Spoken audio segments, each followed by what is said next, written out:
चलिए स्टार्ट करते हैं। इस वीडियो में हम लोग आधुनिक भारत के इतिहास से संबंधित जो चैप्टर है 8वीं सदी में स्थापित नए जो राज्य थे, यानी औरंगजेब के बाद जो भारत में नए नए साम्राज्य स्थापित हो रहे थे उसके बारे में पढ़ रहे थे। अभी तक हम लोगों ने हैदराबाद की स्थापना और बंगाल की स्थापना पढ़ चुकी है। इस वीडियो में हम लोग अवध की स्थापना, अवध यानी वर्तमान जो लखनऊ और आसपास के एरिया, आप मान लीजिए यूपी जो है, उसकी स्थापना के बारे में पढ़ेंगे। तो आइए शुरू करते हैं। चलिए देख लेते हैं मुग़ल काल में आपका अवध का एरिया कहाँ था। देखिए ये ग्रीन पार्ट जो है वो है अवध। कब से हम लोग पढ़ रहे हैं? 18वीं शताब्दी यानी 1700 से 1785 के बीच में जो अलग अलग प्रांत स्वतंत्र हो रहे थे मुग़ल साम्राज्य से, उसके बारे में पढ़ रहे हैं। तो ये देखिए है अवध। यहाँ पे दिल्ली है, ये आपका आगरा पड़ता था, ठीक है, यानी अकबर के समय तक राजधानी था। उसके बाद शाहजहाँ चला गया, दिल्ली राजधानी बना दिया। ये पार्ट था अवध एरिया, इसको हम लोग को पढ़ना है, इसके बारे में कि इसकी स्थापना कब हुई, कैसे हुई, ठीक है। कुछ और मैप देख लेते हैं। देखिए आपका दिल्ली हो गया, ये आगरा हो गया, ये अवध हो गया, ये आपका बंगाल था। हैदराबाद हम लोगों ने पढ़ लिया है, बंगाल हम लोगों ने पढ़ लिया है। अवध, इस रीजन के बारे में हम लोग को इस वीडियो में पढ़ना है। तो आइए शुरू करते हैं। देखिए अवध यानी वर्तमान का जो लखनऊ प्रदेश था, आसपास एरिया का, उसको बोलते थे अवध, जिसमें लगभग आपका यूपी आ जाता था।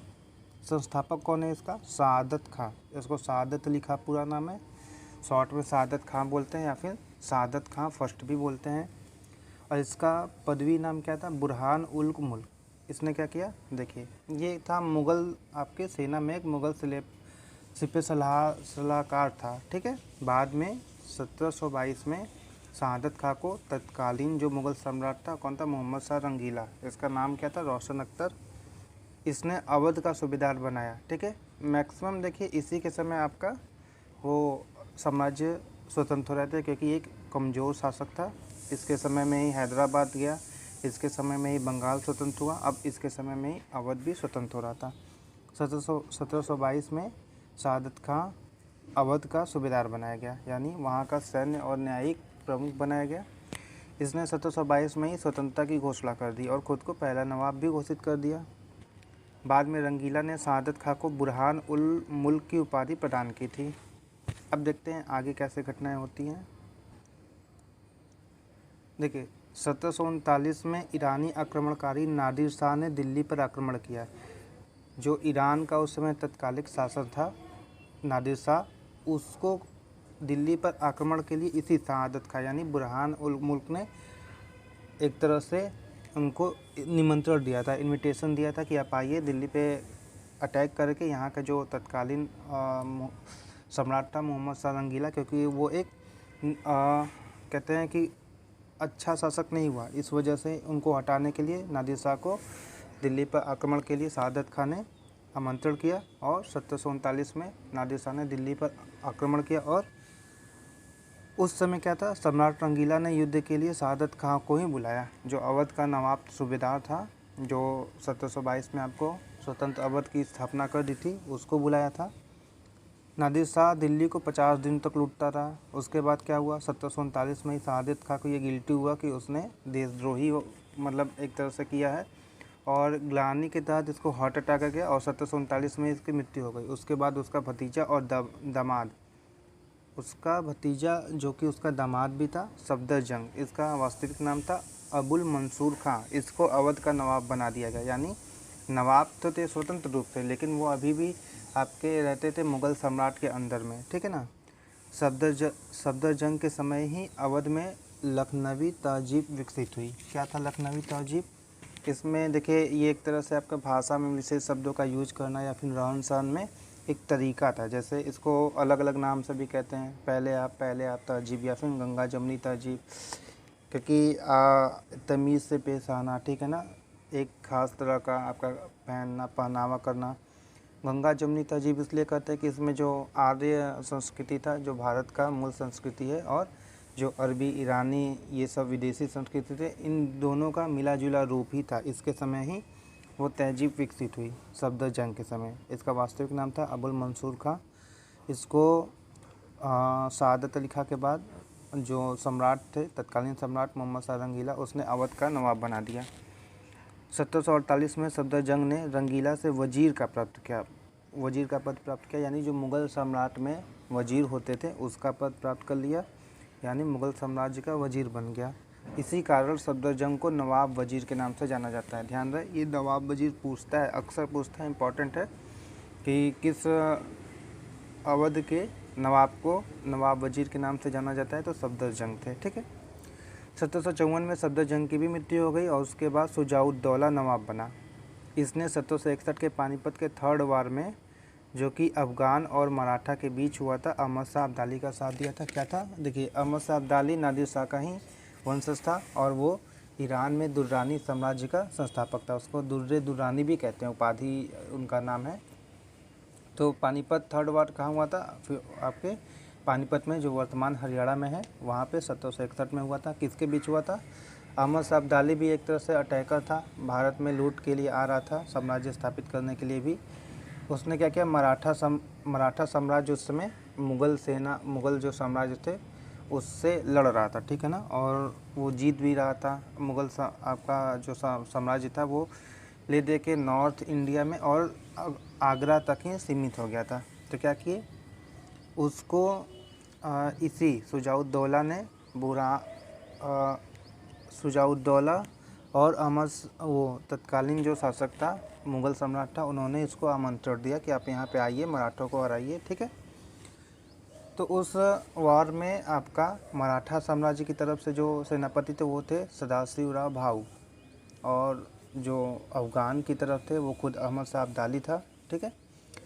अहमद शाह अब्दाली को सपोर्ट किए थे इसी अवध के नवाब शुजाउद्दौला ने, यानी वो देश विरोधी वाला काम किया था उस समय, और तत्कालीन मुग़ल सम्राट थे उन्होंने भी किया था, और कुछ जो नॉर्थ वेस्ट फ्रंटियर था भारत का, पश्चिम उत्तर भारत था, उधर के कुछ लोग थे, उन्होंने भी आपके समर्थन किए थे। जैसे पंजाब में सदाशिवराव भाऊ थे मराठा साम्राज्य की तरफ से, और उस समय जो तत्कालीन पेशवा थे वो थे बालाजी बाजीराव, जिनको नाना साहब के नाम से भी जानते हैं।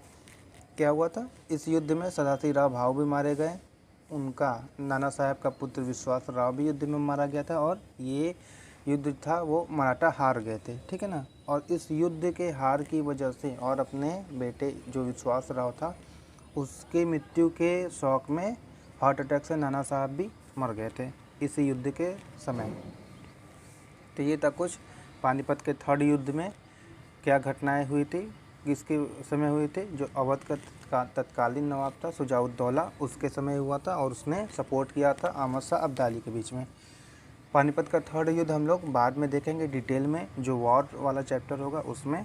अभी अवध से संबंधित जो पॉइंट है उसको देखते हैं। तो चलिए इसके बाद देखते हैं क्या हुआ। देखिए 1764 के बक्सर युद्ध में जो किसके बीच हुआ था, त्रिगुट और अंग्रेज़ों के मध्य हुआ था। वह त्रिगुट का सदस्य था, कौन था? शुजाउद्दौला, जो अभी फ़िलहाल 1761 में आपका इसको अहमद शाह अब्दाली का सपोर्टर था। 1764 में अंग्रेज़ों के विरुद्ध जो त्रिगुट बना था, कौन कौन सा बना था?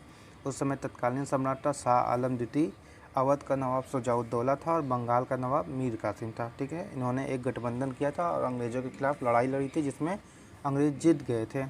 बक्सर का युद्ध होता है 1764 में, फेमस युद्ध था आपका, बिहार में हुआ था, बक्सर के पास। हेक्टर मुनरो अंग्रेज़ों का आपका था सेनापति था, और जो त्रिगुट की तरफ से सेनापति थे वो थे गुरगीन खां। ठीक है ना। उसके बाद क्या हुआ, इस वार के बाद हुआ था जो भी कई सारे आपके संधि हुई थी। उसके बाद शुजाउद्दौला के बाद बना आसफुद्दौला नवाब बना लखनऊ का। इसने क्या किया, अवध की राजधानी फैजाबाद, जो कि वर्तमान अयोध्या है, वहाँ से लखनऊ कर दी। यानी इससे पहले आपका जो अवध साम्राज्य की राजधानी थी वो फैजाबाद थी। ठीक है।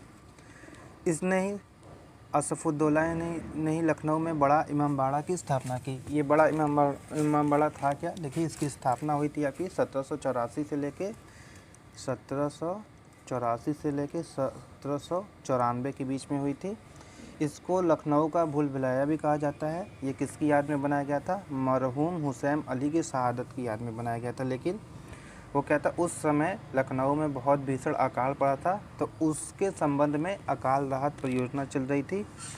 उसके लिए ही, यानी अकाल से राहत के संबंध में कई सारे आपके प्रयास किए थे तत्कालीन जो नवाब थे आसफुद्दौला। तो उसी के संबंध में इन्होंने राहत परियोजना, अकाल राहत परियोजना के तहत बड़ा इमामबाड़ा की स्थापना करवाई थी लखनऊ में। अब देखिए अवध का जो अंतिम नवाब थे वो थे वाजिद अली शाह, और सबसे फेमस भी यही है, ठीक है ना। इनका कार्यकाल था 1847 से 1856 में, जिसे डलहौजी ने 1856 में राज्य हड़प नीति के तहत कुप्रशासन के आधार पर हटाकर 1856 में अवध को ब्रिटिश राज्य में मिला लिया था। क्या था कुप्रशासन का अर्थ, क्या हो गया कि जनता का समर्थन नहीं था। अंग्रेज़ों ने ये आपके ऊपर ब्लेम लगाया कि जनता का समर्थन नहीं है, इस आधार पर उनको शासन से हटा दिया जाए और अपने मन मुताबिक शासक रखा जाए, या फिर अवध को एक तरह से प्रेसिडेंसी बना दिया जाए अंग्रेज़ों का, ठीक है।